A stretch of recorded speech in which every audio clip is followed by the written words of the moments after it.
Hello बच्चों, welcome to the chemistry class. Today we are going to discuss about the solubility of gas in liquids. Basically हम solution पढ़ेंगे यहाँ पर solution of gases in liquid कि liquid के अंदर gases का solution किस प्रकार से बनता है, क्या होता है. क्लियर है? तो हम यहाँ पर पहले उसकी solubility को डिस्कस कर लेते हैं कि solubility of gas in a liquid. कि लिक्विड के अंदर कितने अमाउंट के अंदर गैस डिजोल्व हो सकती है, कितना अमाउंट उसका डिजोल्व हो सकता है. यहाँ पर गैस है तो अमाउंट की जगह मैं यहाँ पर वॉल्यूम वर्ड यूज़ करूँगा कि कितना वॉल्यूम गैस का, और वॉल्यूम का हम लोग एम एल के अंदर मेजर करते हैं या फिर हम मेजर करते हैं एम एल की दूसरा नाम होता है सीसी, सेंटीमीटर क्यूबिक. क्लियर है? या उसके अंदर मेजर करते हैं.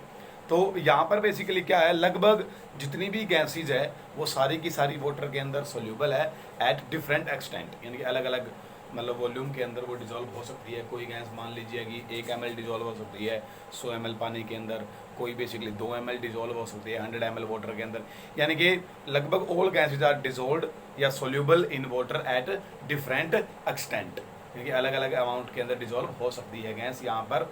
और डिजोल्व होना भी वाटर के अंदर बहुत ज़रूरी है, क्योंकि जब गैसेज वाटर के अंदर डिजोल्व है तभी एक्वेटिक लाइफ सर्वाइव कर रही है. क्योंकि जो डिजोल्व्ड ऑक्सीजन है वाटर के अंदर उसी गैस का यूज़ करके, यानी उसी डिजोल्व्ड ऑक्सीजन का यूज़ करके जो एक्वेटिक एनिमल्स है वो सारे के सारे सर्वाइव करते हैं. उसी घुली हुई ऑक्सीजन को ही वो लोग यूज़ करते हैं जो पानी के अंदर जीव पाए जाते हैं वो. क्लियर है? तो यानी कि जो solubility of gases in liquid है वो बहुत ज़्यादा ज़रूरी है for the survival of the aquatic animals.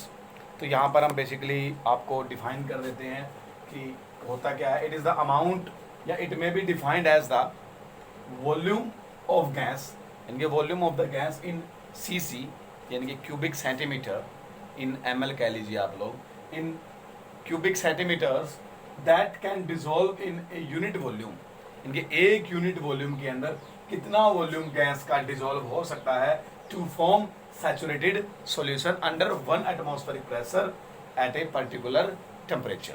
Clear है? यहाँ पर एंड लगा लीजिए, एंड आएगा, and at a particular temperature, एक पर्टिकुलर टेम्परेचर और एक एटमॉस्फेरिक प्रेशर के ऊपर कितना volume of gas in cc dissolve हो सकता है एक यूनिट वॉल्यूम ऑफ लिक्विड के अंदर to make it saturated solution. This is called solubility of the gas in a liquid.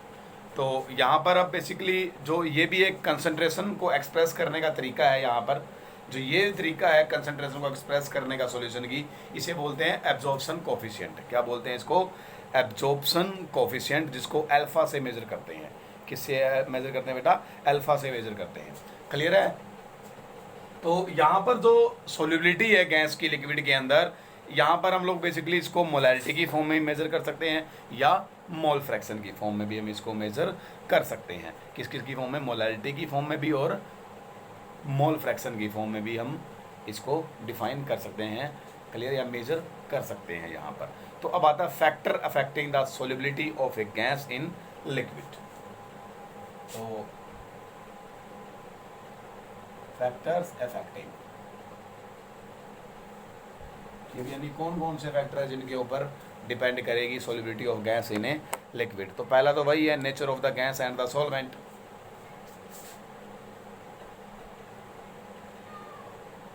Nature of gas and liquid कह लीजिए आप लोग यहाँ पर. क्लियर है? लिक्विड कह लो या सॉल्वेंट कह लीजिए.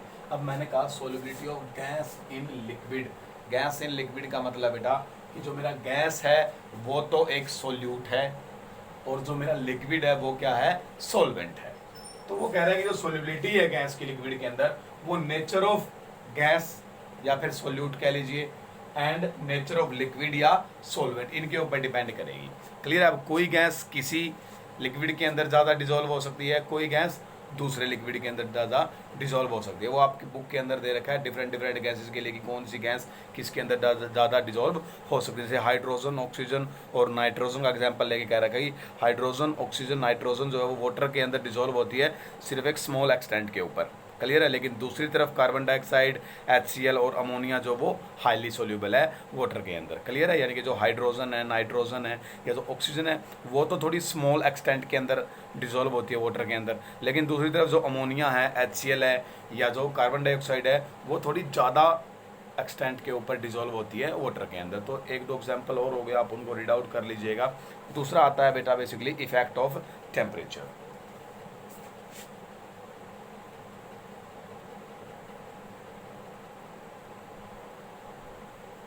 इफेक्ट ऑफ टेम्परेचर में क्या होगा, अब इसके ऊपर बेसिकली आपको पता है, अब थोड़ा सा सोच के देखिए, दिमाग पे जोर डालिए। हम गैस को वाटर के अंदर डिसॉल्व कर रहे हैं, अगर हम टेम्परेचर बढ़ा देंगे तो क्या हो जाएगा, गैस के मॉलिक्यूल्स के पास काइनेटिक एनर्जी और ज़्यादा आ जाएगी, तो क्या होंगे, वो वहाँ से निकल निकल के भागेंगे, यानी कि सोल्यूबिलिटी डिक्रीज हो जाएगी। जब मैं गैस इन लिक्विड सॉल्यूशन के अंदर अगर टेम्परेचर को बढ़ा दूंगा तो मेरी सोल्यूबिलिटी क्या हो जाएगी, डिक्रीज। ऐसा क्यों हुआ, क्योंकि गैस के मॉलिक्यूल्स को काइनेटिक एनर्जी मिल जाएगी टेम्परेचर बढ़ने से ज़्यादा, तो वो वहाँ से निकल निकल करके भाग जाएंगे हवा के अंदर। क्लियर है मेरी बात यहाँ पर बेटा। तो इनडायरेक्टली मेरी सोल्यूबिलिटी क्या हो जाएगी, डिक्रीज हो जाएगी। थोड़ा इसको और साफ तरीके से समझ लेते हैं।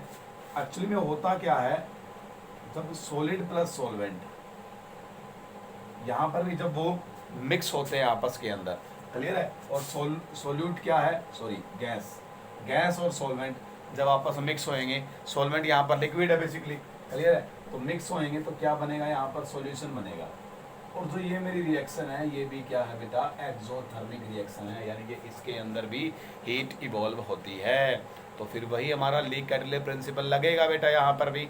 क्लियर है, लीक कैटेलिस्ट प्रिंसिपल लगाएंगे तो लीक कैटेलिस्ट ने क्या कहा था कि एक रिएक्शन के लिए अगर हम टेम्परेचर बढ़ा रहे हैं वहाँ पर, तो जो इक्विलिब्रियम होएगा वो बेसिकली उस साइड शिफ्ट हो जाएगा जहाँ पर हीट एब्जॉर्ब हो रही होगी। तो यहाँ पर तो हीट निकल रही है, तो हीट एब्जॉर्ब यहाँ पर थी, जहाँ हीट लिख रखा है ना वहाँ एब्जॉर्ब नहीं है, उससे दूसरी तरफ एब्जॉर्ब है, यहाँ है।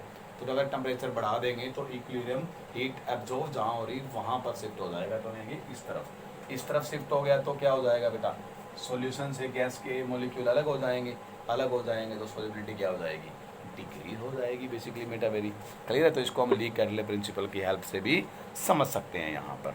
क्लियर है। हाँ, ये ज़रूर है कि कोई भी चाहे गैस हो उसकी सॉल्युबिलिटी हमेशा डिक्रीज होती रहेगी टेम्परेचर को इंक्रीज होने से, चाहे वो पहले कितने भी अमाउंट के अंदर कम या ज़्यादा डिजोल्व क्यों ना होती हो। जैसे अगर मैं एग्जांपल लूँ वाटर का और N2 का, क्लियर है, तो जो वाटर है वो मेरा वाटर के अंदर बेसिकली क्या है, जो ऑक्सीजन है वो ज़्यादा डिजोल्व हो सकती है और N2 थोड़ा कम एक्सटेंट के ऊपर डिजोल्व होता है, लेकिन टेम्परेचर बढ़ने के साथ दोनों का रेट क्या होगा, डिक्रीज हो जाएगा। क्लियर है। तो यहाँ पर मेरा सॉल्युबिलिटी दे दीजिए, यहाँ टेम्परेचर ले दीजिए। अगर इन दोनों ग्राफ प्लॉट करता हूँ तो ये मेरा ऑक्सीजन का ले लीजिए, तो टेम्परेचर बढ़ने के साथ ऑक्सीजन का जो सॉल्युबिलिटी है वो भी डिक्रीज होएगी, और नाइट्रोजन की सॉल्युबिलिटी पहले ही कम होती है, लेकिन अगर टेम्परेचर बढ़ा दिया तो सॉल्युबिलिटी इसकी भी डिक्रीज होगी। तो यानी कि इस बात पे डिपेंड नहीं करेगा कि पहले सॉल्युबिलिटी कितनी है उस गैस की एक पर्टिकुलर लिक्विड के अंदर, लेकिन टेम्परेचर बढ़ने के साथ तो सॉल्युबिलिटी डिक्रीज होगी ही होगी, चाहे वो पहले कम डिक्रीज ज़्यादा डिजोल्व होती हो, चाहे वो पहले कम डिजोल्व होती हो, सॉल्युबिलिटी ऑलवेज क्या होगी, डिक्रीज होएगी with respect to temperature. Okay, clear है। कुछ एक केसों के अंदर ऐसा भी है जिनके अंदर सॉल्युबिलिटी बेसिकली डिक्रीज नहीं होती टेम्परेचर इंक्रीज होने के साथ साथ, वो स्प्रिंगली सोल्यूबल सब्सटेंसेस के केस में होता है। जब क्या होता है, स्प्रिंगली सोल्यूबल सब्सटेंसेस की बात, स्प्रिंगली सोल्यूबल का मतलब जो कम अमाउंट के अंदर या कम एक्सटेंट के ऊपर डिजोल्व होते हो बेसिकली, ठीक है, लेकिन वो थोड़ा बहुत ही उनके लिए बेसिकली थोड़ा सा इंक्रीज हो जाती है सॉल्युबिलिटी। क्लियर है। उसके एग्जांपल के तौर पे अगर मैं आपकी बुक के अंदर चेक करिएगा, solubility of some sparingly soluble gases such as hydrogen and inert gases, और दूसरी इनर्ट गैसेज इंक्रीज स्लाइटली, थोड़ा सा इंक्रीज हो जाती है विद इंक्रीज ऑफ टेम्परेचर के साथ साथ। क्लियर है। लेकिन उनके लिए केस में होता है जब नॉन एक्वस सॉल्वेंट होता है तब होता है ऐसा बेसिकली। क्लियर है। क्या होता है, जब नॉन एक्वस सॉल्वेंट होगा उनके लिए होती है ये बात, वाटर के केस में नहीं होता कभी भी ऐसा, ठीक है। जब आपका सॉल्वेंट नॉन एक्वस सॉल्यूशन होगा, नॉन एक्वस का मतलब पहले लेक्चर में मैंने बताया था इस यूनिट के, नॉन एक्वस जिसके अंदर वाटर नहीं होता वो नॉन एक्वस होता है। क्लियर है। तो ये दो फैक्टर हो गए इफेक्ट पहुंचाने वाले। तीसरा फैक्टर आता है हमारा प्रेशर का। क्लियर है? किसका आता है बेटा तीसरा इफेक्ट? मेरा प्रेशर का आएगा basically. Clear? Effect of pressure.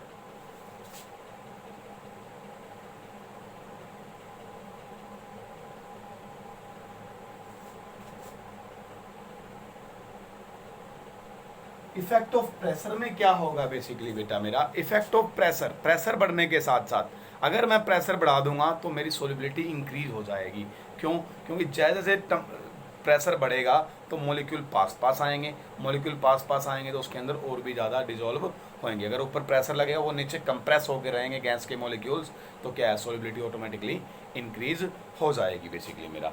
ठीक है, तो ये बेसिकली इफेक्ट ऑफ जो प्रेशर था उसको समझाया था हेनरी ने, तो उसे क्या बोलते हैं? हेनरी लो भी कहते हैं।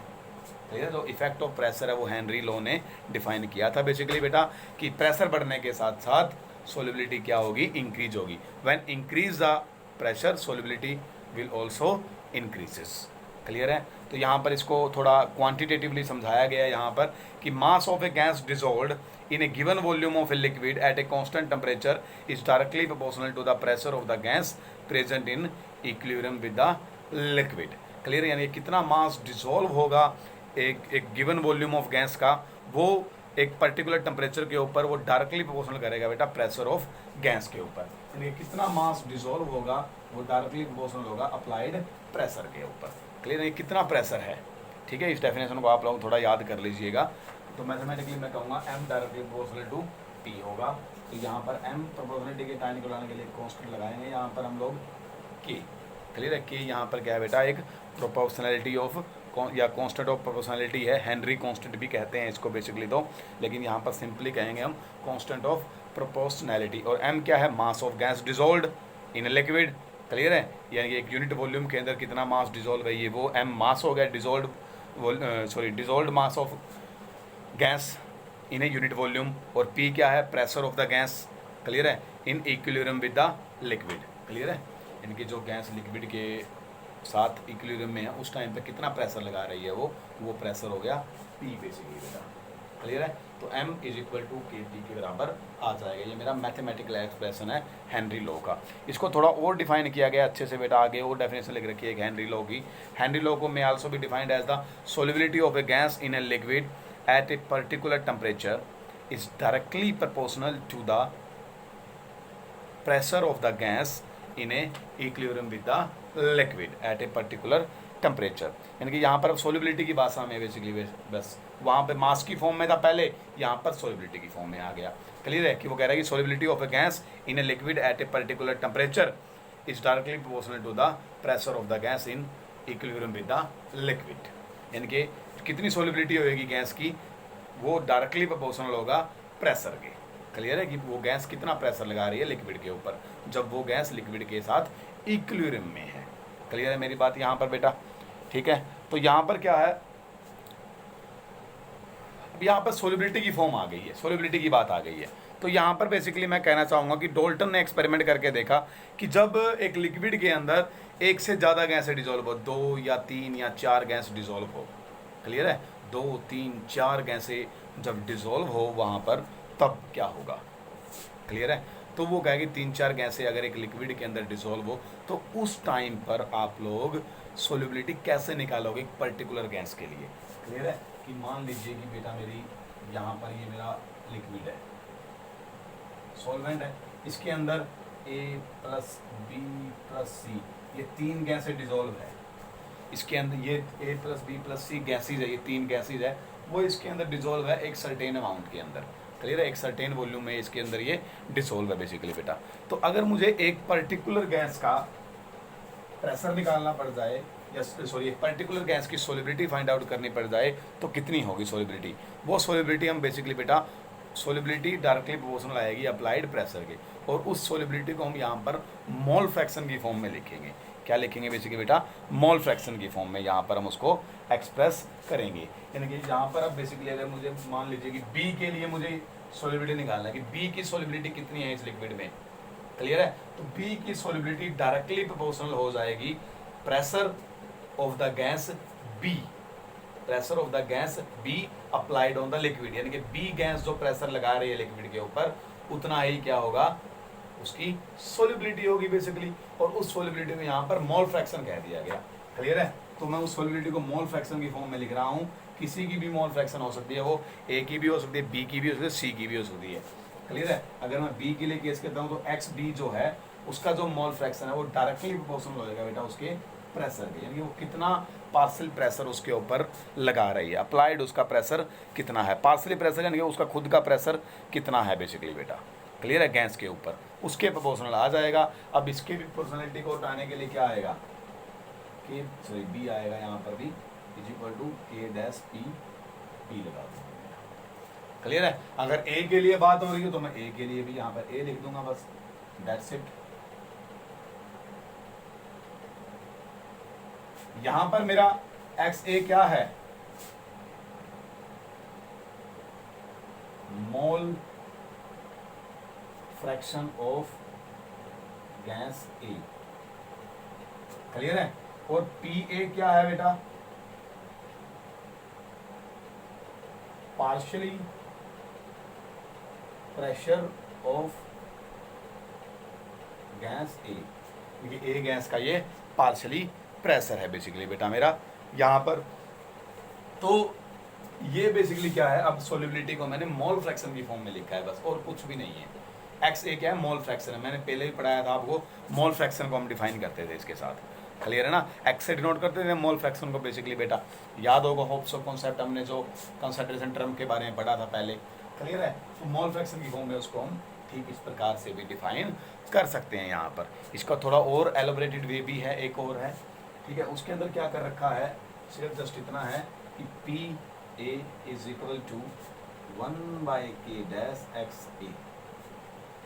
क्लियर? ये भी ऐसे भी कर सकते हैं हम लोग इस बात को, इसमें होप्स हो कोई प्रॉब्लम नहीं होनी चाहिए।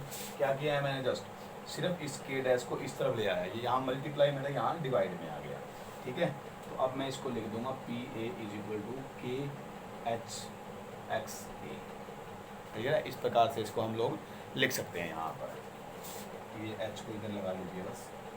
ठीक है? के एच यहाँ पर क्या है, कांस्टेंट ऑफ प्रोपोर्शनैलिटी, यानी कि यहाँ पर के एच को अब बोला गया है basically 1/k dash, 1/k dash basically बेटा इसको बोला गया है मेरा। क्लियर है? तो के एच क्या है यहाँ पर, हेनरी कांस्टेंट है तो ये भी हेनरी कांस्टेंट बेसिकली बेटा। क्लियर है? लेकिन यहाँ पर हेनरी कांस्टेंट की वैल्यू पर एटमॉस्फेयर में आएगी। किस में आएगी? पर एटमॉस्फेयर में हेनरी कांस्टेंट की वैल्यू आएगी। सिर्फ इतना ही फर्क होता है, पर एटमॉस्फेयर में या पर बार में आ सकती है बेसिकली। लेकिन ऊपर वाले केस में जो यहाँ पे मैंने P A is equal to K H into x A लिखा है, इसके अंदर जो के एच की वैल्यू है वो आपको एटमॉस्फेयर या बार में मिलेगी। तो यानी कि ये दो फॉर्मूलाज आपको यूटिलाइज होंगे आपके न्यूमेरिकल के अंदर। क्लियर है? इन दोनों फॉर्मूला को थोड़ा अंडरलाइन कर लीजिएगा, इनके ऊपर बेस्ड होंगे। अब कौन सा यूज करना है वो आपको के एच की वैल्यू पे डिपेंड करेगा। अगर आपको के एच की वैल्यू एटमॉस्फेयर में दे रखी है या बार में दे रखी है सिंपली, क्लियर है, तो आप ये वाला फॉर्मूला यूज करिएगा। ओके? और अगर आपको हेनरी कांस्टेंट की वैल्यू या के की वैल्यू कह लीजिए या हेनरी कांस्टेंट की वैल्यू कह लीजिए, अगर वो एटमॉस्फेयर इनवर्स में दे रखी है यानी कि पर एटमॉस्फेयर में दे रखी है, देन आप लोग ये वाला फॉर्मूला यूज करिएगा। ठीक है? यानी कि इसके लिए जो के आएगा बेसिकली बेटा मेरा वो एटमॉस्फेयर इनवर्स में होगा। ओके? और इसके लिए जो मेरा के की वैल्यू मिलेगी बेटा आपको वो सिंपली एटमॉस्फेयर में मिलेगी या फिर बार में भी। इसकी बार इनवर्स में हो जाएगी, इसकी सिंपली बार में हो जाएगी। क्लियर है? तो होप सो आप सभी इसको रिमेंबर रखेंगे किस किस तरह से हम इस फॉर्मूले को यूज कर सकते हैं वहां पर। क्लियर है? तो this is all about the Henry law.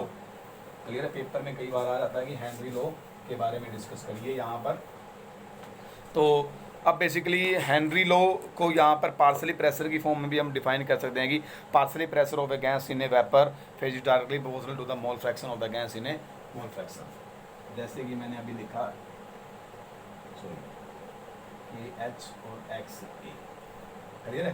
तो वो कह रहा है कि इसको हम लोग थोड़ा अगर डेफिनेशन की फॉर्म में अगर लिखना चाहें, क्लियर है, तो क्या बनेगा कि पार्शियली प्रेशर, क्लियर है, of a gas in a vapour phase. Vapour phase के अंदर बात होएगी जब गैस वेपर फेज के अंदर है बेसिकली। तो कह रहे हैं partially pressure of a gas in a vapour phase is directly proportional to the mole fraction of the gas in the solution. ये मोल फ्रैक्शन होगी इसके डायरेक्टली प्रोपोर्शनल है के एच तो कांस्टेंट है, ये इसको हटा दूंगा तो मैं यहाँ पर प्रोबेबिलिटी का साइन आएगा फिर। क्लियर है। तो partially pressure of a gas in vapour phase is directly proportional to the mole fraction of the gas in solution. Clear है। तो ये भी एक हेनरी लॉ, इस तरह से भी आप हेनरी लॉ को डिफाइन कर सकते हैं बेसिकली बेटा। तो 2-3 वे बता दिए मैंने हेनरी लॉ को डिफाइन करने के। क्लियर है। वो तो आप मिनिमम कम से कम 2 या तो तीनों डिफाइन कर देना, कोई ज़्यादा लंबी चौड़ी टास्क नहीं होगी आपके लिए। क्लियर है। तो जो प्रेशर है और मोल फ्रैक्शन अगर मैं ग्राफ बना के दिखाऊँ तो प्रेशर डायरेक्टली प्रोपोर्शनल होएगा। क्लियर है ना।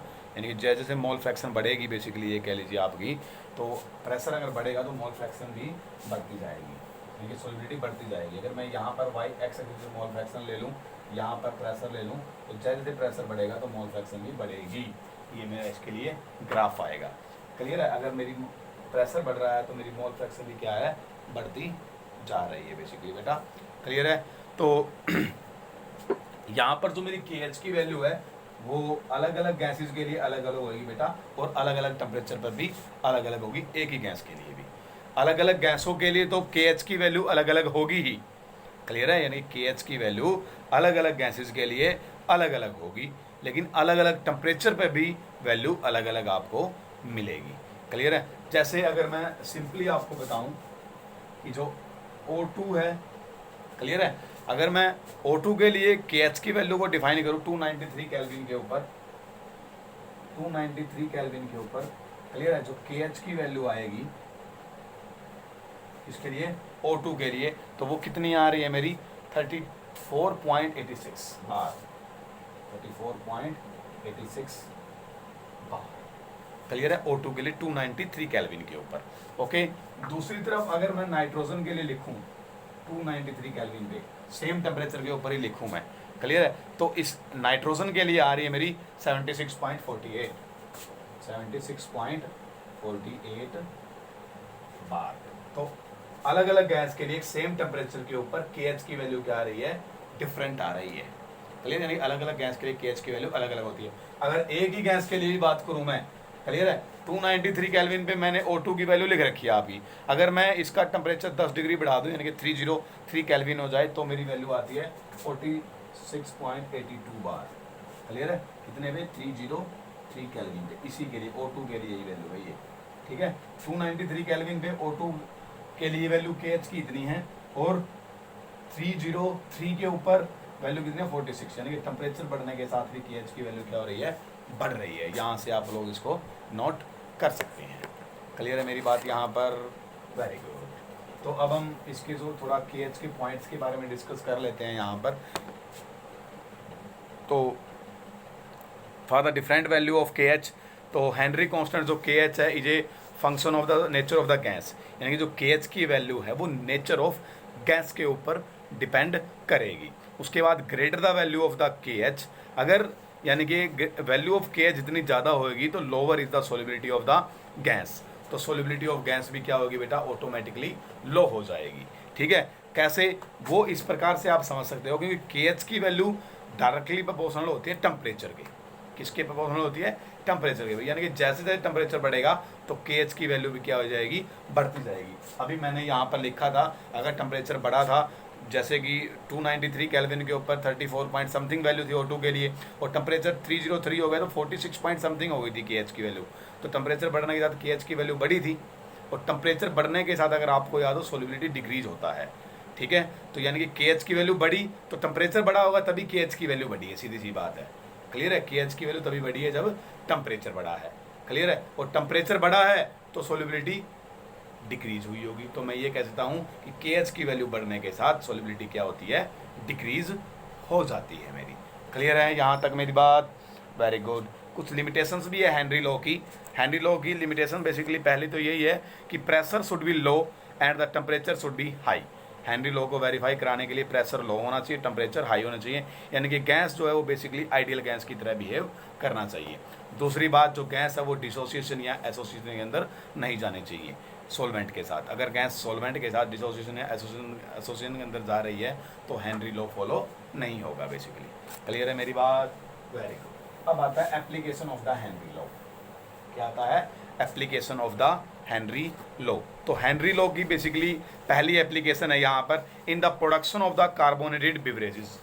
क्लियर है। इनके कार्बोनेटेड यानी कि ऐसी बिवरेजेस का मतलब पेय, इनके पीने वाली जो भी ड्रिंक्स होती है बेसिकली, कोई भी हो, चाहे वो कोल्ड ड्रिंक हो, चाहे वो बियर हो, चाहे वो सैम्पियन हो, एनीथिंग एल्स, क्लियर है। उनके अंदर वो कह रहा है उनको बेसिकली बंद किया जाता है, क्लोज किया जाता है एट हाई प्रेशर के ऊपर, इनके गैस उनके अंदर हाई प्रेशर के ऊपर डिजोल्व की जाती है बेसिकली बेटा। उनको टाइटली प्रेस किया जाता है to increase the solubility of CO2 in soft drinks या सोडा वाटर या बियर या बेवरेज के अंदर bottles are sealed under high pressure के ऊपर उनको बंद किया जाता है सोलिबिलिटी को बढ़ाने के लिए, क्लियर है। डिजोल्व इसलिए करते हैं ताकि वो ख़राब ना हो, क्लियर है, जो भी ड्रिंक है आपकी। तो जब हम उसको हटाते हैं, उसका जो ढक्कन ओपन करते हैं, तो क्या है, प्रेशर डिक्रीज हो जाता है, तो सोलिबिलिटी भी डिक्रीज हो जाएगी। प्रेशर कम हो गया तो सोलिबिलिटी डिक्रीज हुई। गैस के जो बबल्स आते हैं वो इस बात को शो कर रहे हैं कि गैस जो है वो प्रेशर कम होने से निकल के बाहर जा रही है मेरी, क्लियर है यहाँ तक मेरी बात बेटा। दूसरी बात, इन डीप सी डाइविंग, क्लियर है, दूसरी एप्लीकेशन है इन deep sea diving. Deep sea diving जो गोताखोर होते हैं, स्कूबा डाइवर्स, क्लियर है, स्कूबा डाइवर्स होते हैं। वो कह रहा है बेसिकली बेटा, अब जो स्कूबा डाइवर्स हैं वो जब गोता लगाते हैं वाटर के अंदर जाते हैं, तो उनके पीछे क्या होता है, ऑक्सीजन के लिए या एयर के लिए एक सिलेंडर बंधा होता है, क्लियर है। उनके पीठ के ऊपर सिलेंडर होता है, उनकी बैक के ऊपर, उसके अंदर क्या होती है, O2 होती है और नाइट्रोजन होती थी, क्लियर है। पहले की बात जब नाइट्रोजन और O2 का एक मिक्सचर होता था, वो उसको लेके अंदर गोता लगाते थे, क्लियर है। तो क्या हो जाता था बेटा उस दौरान, तो जब अंदर ऑक्सीजन की नीड है तो ऑक्सीजन अंदर, वैसे ही पानी के अंदर वो गए तो प्रेशर बढ़ जाएगा, क्योंकि पानी भी अपना प्रेशर लगाएगा, क्लियर है। बॉडी के ऊपर ही प्रेशर बढ़ेगा हमारा, और जो सिलेंडर है उसके ऊपर ही प्रेशर लगेगा। तो जो सिलेंडर के अंदर ऑक्सीजन और N2 वो दोनों की दोनों हमारे ब्लड के अंदर डिजोल्व हो जाती है। जो ऑक्सीजन है वो तो हम अपने मेटाबॉलिज्म के लिए यूटिलाइज कर लेते हैं, लेकिन जो नाइट्रोजन है वो हमारे मेटाबॉलिज्म के लिए यूटिलाइज नहीं हो सकती, क्योंकि नाइट्रोजन N2 की फॉर्म में होती है, और N2 नाइट्रोजन के बीच में 3 बॉन्ड होते हैं बेसिकली, क्लियर है, इस तरह से। तो इसको हम लोग यूटिलाइज नहीं कर सकते। तो जैसे ही वो डीप सी डाइवर्स बाहर आते हैं, तो ये जो वो ब्लड के अंदर डिजोल्व N2 होती है वो बाहर आती है बबल्स की फॉर्म में, क्लियर है। तो वो क्या है, हल्का सा अपने आप को बेंड सीकनेस वो फील करते हैं, यानी कि थोड़ा सा वो झुक के चलेंगे वो हल्का सा, क्लियर है। क्यों, क्योंकि उनके ब्लड के अंदर से जो गैस है वो बाहर आएगी, क्लियर है, बबल्स की फॉर्म में आउट हो रही होगी। इसे डीकम्प्रेशन सीकनेस या बैंड सीकनेस भी कहते होते हैं बेसिकली बेटा, क्लियर है मेरी बात यहाँ तक। तो इस प्रॉब्लम से बचने के लिए बेसिकली क्या है, नाइट्रोजन का अमाउंट थोड़ा कम कर देते हैं, इसकी जगह हीलियम डिजोल्व कर देते हैं। तो यानी कि जो डीप सी स्कूबा डाइवर्स है उनके लिए बेसिकली क्या है, नाइट्रोजन और ऑक्सीजन का मिक्सर पहले देते थे, लेकिन ये जो बैंड सिकनेस होने के कारण क्या हो गया, और नाइट्रोजन का अमाउंट थोड़ा कम कर दिया और हीलियम उसके अंदर उसकी जगह डाल दी, यानी कि अब ऑक्सीजन, नाइट्रोजन और हीलियम का मिक्सचर होता है वो, क्लियर है। तो उसके बाद है in the function of lungs. जो हेनरी लो वो हमारे लंग्स के ऊपर भी काम करता है। कैसे कि वो कह रहा है कि जैसे ही हम लोग एयर को ही इनहेल करते हैं तो हमारे लंग्स के अंदर O2 का प्रेशर इंक्रीज हो जाता है, क्लियर है। O2 का प्रेशर इंक्रीज हो जाएगा तो वहाँ पर जो ब्लड आएगा उसके अंदर O2 का अमाउंट ज़्यादा डिजोल्व होएगा, क्योंकि प्रेशर ज़्यादा है O2 का, तो ब्लड के अंदर वो जो O2 है वो डिजोल्व हो जाती है हीमोग्लोबिन के साथ, क्लियर है, और वो टिश्यू तक जाती है, क्लियर है। कहाँ तक जाती है, टिश्यू के पास जाएगी। अब टिश्यू के पास O2 का लेवल कम होता है, टिश्यू के अंदर ऑक्सीजन कम होती है, तो क्या होगा, वो ऑक्सीजन वहाँ पर अपनी ड्रॉप आउट कर देगा, क्योंकि वहाँ पर प्रेशर उसका कम हो जाएगा। बेसिकली कम प्रेशर होते ही O2 क्या है, टिश्यू के अंदर एब्जॉर्ब हो जाएगी, क्लियर है। तो इस तरह से हमारे लंग्स में भी O2 को फ्लो करने में भी ये हेल्प करता है, कार्बन डाइऑक्साइड के फ्लो में भी हेल्प करता है बेसिकली ये। तो यानी कि in the function of lungs, जो लंग्स है वो हमारी ऑक्सीजन को लेते हैं, वो हाई प्रेशर के ऊपर लेते हैं, हाई प्रेशर होने के कारण ही वो हमारे ब्लड के अंदर डिजोल्व हो पाती है बेसिकली। फॉर द क्लाइंबर्स और the people living at the high altitude, वो लोग जो ऊंचाई के ऊपर रहते हैं, पहाड़ों के ऊपर रहने वाले लोग जो, या हाई इलाका या जो माउंटेन के ऊपर रहने वाले जो लोग हैं, या ऊंची जगहों पर जो लोग बसते हैं, उनके लिए प्रॉब्लम है कि ऊंची जगह के ऊपर क्या होता है बेटा, एयर का प्रेशर कम होता है। एयर का प्रेशर कम है तो इनडायरेक्टली ऑक्सीजन भी वहाँ पर क्या मिलेगी, आपको कम मिलेगी। ऑक्सीजन कम है यानी कि ऑक्सीजन का प्रेशर कम है, तो ऑक्सीजन कम है वहाँ पर, ऑक्सीजन कम है तो जब वो सांस लेंगे तो उनके अंदर ऑक्सीजन कम जाएगी। ऑक्सीजन कम जाएगी तो बेटा उनके ब्लड सेल्स के पास ऑक्सीजन कम पहुँचेगी, तो उनको चक्कर आना या उनको कमज़ोरी आना ये आम बात रहती है उनके अंदर। क्यों? क्योंकि वहाँ पर ऑक्सीजन सप्लाई उनके अंदर कम होती है, क्योंकि हाई एल्टीट्यूड के ऊपर बेटा ऑक्सीजन का प्रेशर क्या होता है, कम होता है। दैट्स वाई फिर क्या हो जाता है, उनके अंदर वीकनेस आ जाती है, क्योंकि वो जो ऑक्सीजन है वो लेस अमाउंट के अंदर वो डिसॉल्व कर पाते हैं अपने अंदर। तो यहाँ पर हेनरी लॉ के ऊपर बेटा न्यूमेरिकल्स दे रखे हैं, आप ट्राई करिएगा। मैंने आपको बता दिए हैं 2 फॉर्मूलाज उनके ऊपर बेस्ड होंगे। अगर कोई नहीं आएगा तो you can discuss with me. बस एक बात को याद रखिएगा, सोलिबिलिटी को वो मोल फ्रैक्शन की फॉर्म में देगा आपको, क्लियर है। कई बार मोल फ्रैक्शन की फॉर्म में भी हो सकती है और कई बार उसको आपको मोल पर लीटर की फॉर्म में भी डिफाइन कर सकता है। जो मोल फ्रैक्शन होती है एक्स, उसको कैसे निकालते हैं हम लोग, क्लियर है, नंबर ऑफ सोल्यूट के मोल और सोलवेंट के, इस फॉर्मूले से निकलती है, क्लियर है।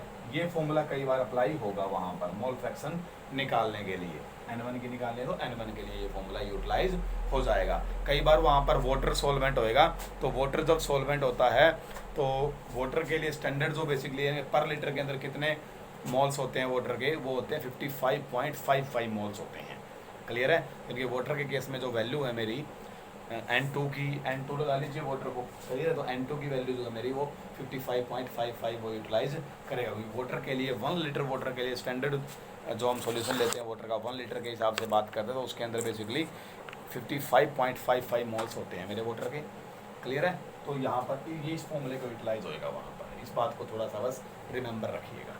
अभी के लिए bye, tata, have a nice day.